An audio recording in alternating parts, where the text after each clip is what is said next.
The Sidra called Vayeira contains the most elemental, fundamental, and powerful passages of the entire Torah, stories that are well known to us as both adult and child.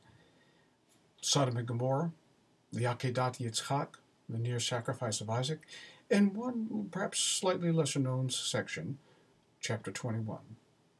And that's what I'd like to focus on for a few minutes with you today.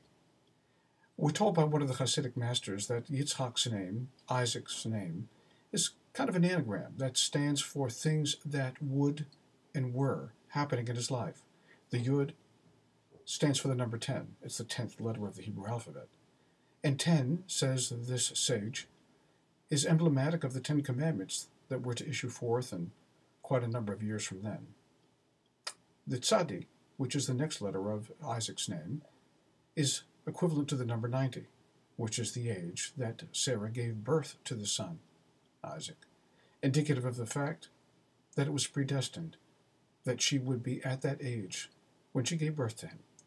The next letter, Chet, is equivalent to the number 8, which is the 8th day when he, Isaac, had his Brit Milah, his covenantal circumcision.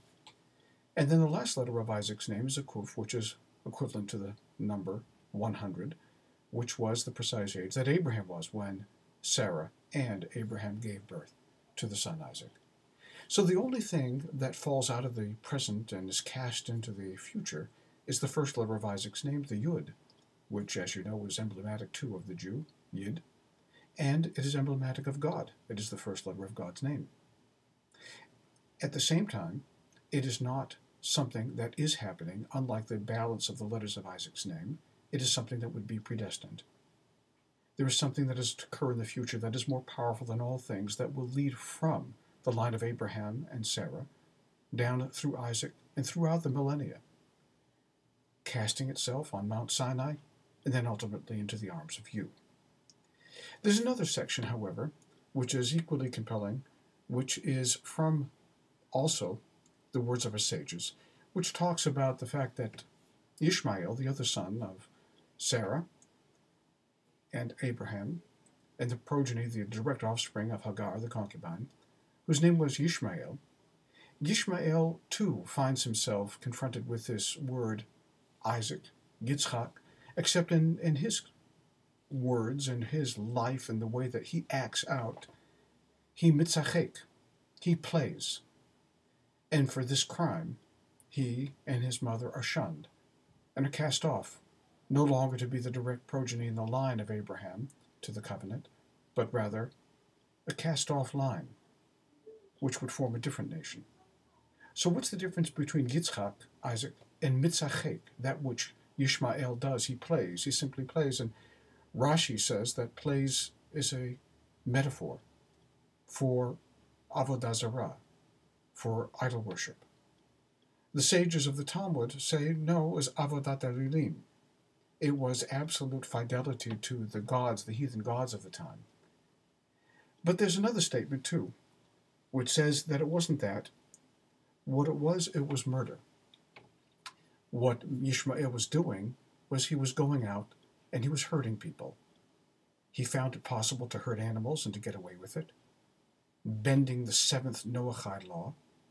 And when he got away with that, he found that it was as simple to kill human beings as well. That's the murder. That is the mitzachek, the playing with human lives. And perhaps this is the grand difference between Isaac and Ishmael, that one looks at life as opportunity. Isaac means laughter. He looks at it with hope, with possibility, with nourishment, with opportunities around every corner. No matter how dark and dismal life seems to be at this moment, there is something grander just beyond the veil, beyond perhaps our eyesight, but the belief that it is there and that we can get it and we can hold it and we can become one with it is what makes Yitzchak full of hope. What belongs to Isaac is pachad, a sense of awe of life, or whereas with Ishmael, what is dark and dismal is all he can see. So we're faced with the same choice in life, to make a decision, to choose between hope, love, laughter, possibility, and despair. and drown, perhaps, in the second pool which we put ourselves. But we're told the choice is always ours.